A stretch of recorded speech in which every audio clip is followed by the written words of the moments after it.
anak, ayos ka lang ba? Hayaan mo lang yan. Baka may nakain na ninyo sa mga gabi. Dahil kasi ng kain ng cake, ilang linggo na yan nasa ref. Tama po si Papa at Kuya, Ma'am. Baka may nakain lang ako kagabi. Huwag po kayong mag-alala. Itaas nyo nga yung mga paa nyo. Linis ako ng linis, kalat naman kayo ng kalat. Hindi na kayo nakapaglinis dito sa bahay. Tignan ito anak ni Aling Marites, nabunti ng maaga. Hayaan ko Carla, huwag ka mo pa pumunti ng maaga. Opo. Yung mga buntis-buntis na yan, uso na naman yan ngayon.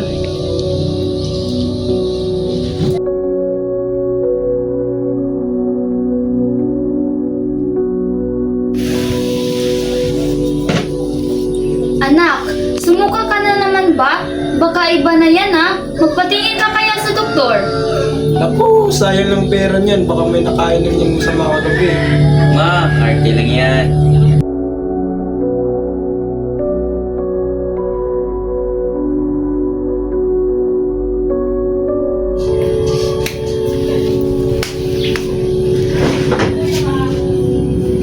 Anak, ano ba talagang nangyayari sa'yo? Ibang-iba na yan ah. Magpatingin ka na kaya sa doktor.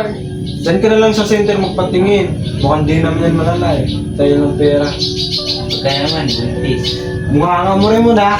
Ikaw naman, parang wala ka naman pakialam sa anak natin. Nagtitipid tayo eh. Anong nagtitipid? Ahin natin yung pera kung masama ng pakiramdam ng anak natin.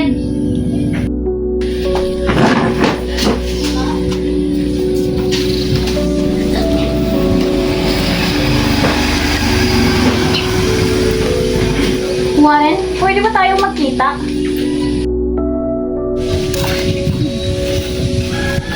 Pakiramdam ko, buntis ako. Ano, huwag mo ako nilulupa ng ganyan. Hindi magandang biro yan. Grabe ka naman, nagbibiro lang ako. Buti naman. Alam mo namang graduating tayo, di ba? Iwan talaga kita kapag buntis ka.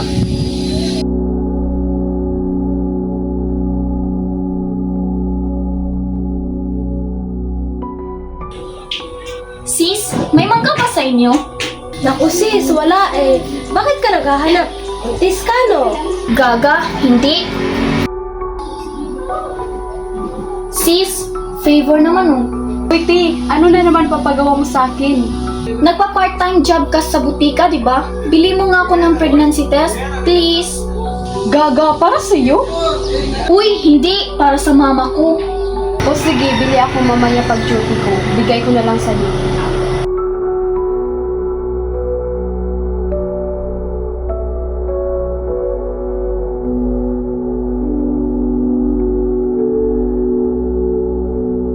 Uy girl, may chichika ako. Naku, ayan. Nangyayang ka ng buhay ng tao, no? Di naman. Alam ko na, may babackstab ka na naman, no? Ang sama-sama mo naman sa akin. So ano nga yun? Pero true, sabihin mo na habang tayong dalawa ka ng buto. Feeling ko buti si Carla. Teka, ano mo naman nasabi? Nagpabili lang naman ng pregnancy test sa akin si Akla. Wait, antayin muna natin siya magsabi sa atin. Pero, kaya pa na, nagtatanong siya sa akin ng isang araw kung may manggara ba sa amin. I confirm, buti si Akla. Huwag ka maingay, nandiyan na siya.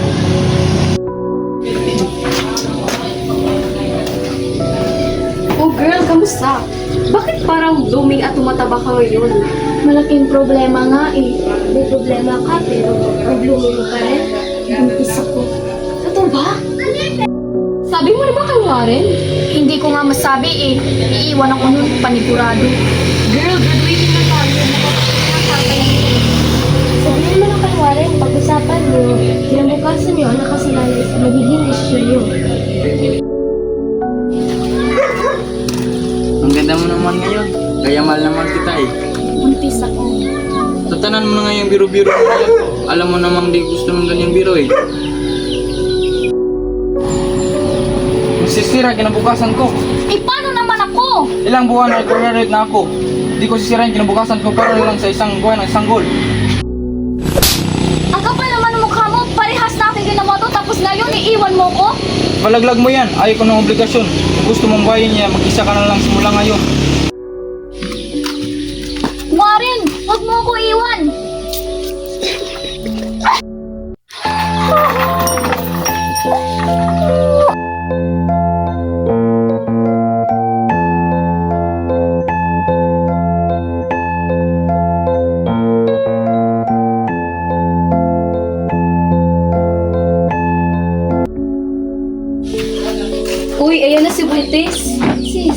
balita na? Sabi mo ba kay Warren? Nag-usap na kami. Sabi niya, ipalaglag ko na lang daw yung bata.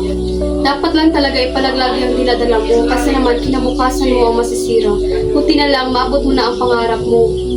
Yung pangarap na yan, may susunod pa naman na taon para yan eh. Ipapalaglag mo ang bata para ka na rin isang kriminal yan. Mas masama pa sa kriminal ang hindi pagbibigay ng tamang kalinga sa bata. Nasaan yung remote ng TV? Nandun oh, hanapin mo. Nandito, di ko makita. Nandyan lang yan. Di ka dito, tignan mo to. Bakit? Ano ba yan?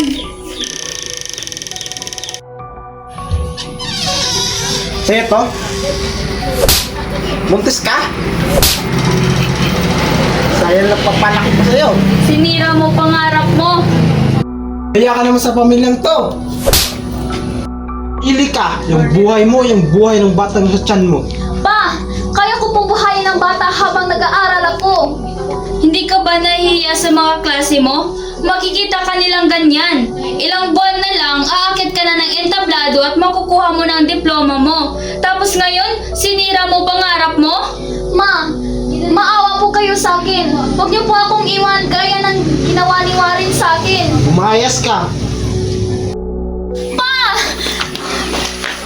Tatanggapin na ulit kita pag pinalaglag mo yung batang sa tiyan mo.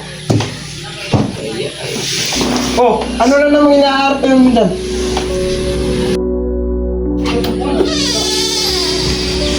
Kayo po ba ang guarda ni Miss Carla? Opo, ako po ang kuya niya. Hindi na ako mapaligoy-ligoy pa. Ano po yun?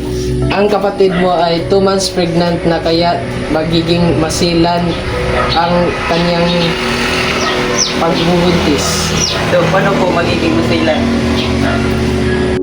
Ang kanyang pagbubuntis ay magdudulot ng health problems sa kanya at sa kanyang baby kaya i-recommend nasa bahay lang siya at iwasan ang mga activity. Hindi pwede graduating ang kapatid ko. Hindi niya kakayanin ang stress sa school kaya dapat nasa bahay lang siya. Pabalik-balik kayo rito para magpa-check up sa akin, maiwan mo na kayo.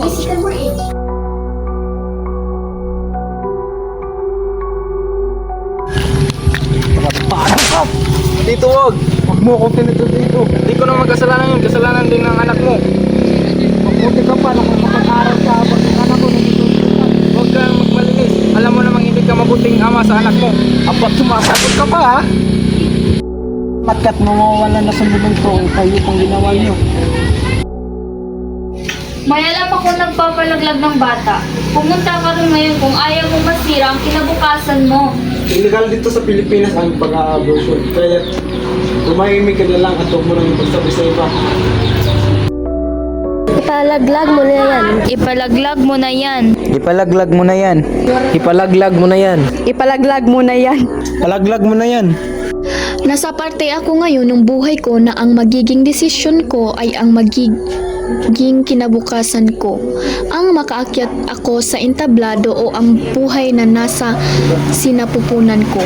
Iniwan man ako ng pinakamahal ko, ako hinding-hindi kita iiwan. Oh, sige, ayan, malapit na, kunti na lang. Dati, inis na inis ako sa tuwing nakakarinig ako ng iyak ng sanggol. Pero ngayon, sobra akong naging masaya nung narinig ko ang iyak mo. At sa paglipas ng panahon, ikaw ay kanilang natanggap kahit na mahirap. Ayaw man nila sa'yo nung pinagbubuntis pa lamang kita, ngunit ngayon ay gustong-gusto ka na nila sapagkat napapasaya mo sila.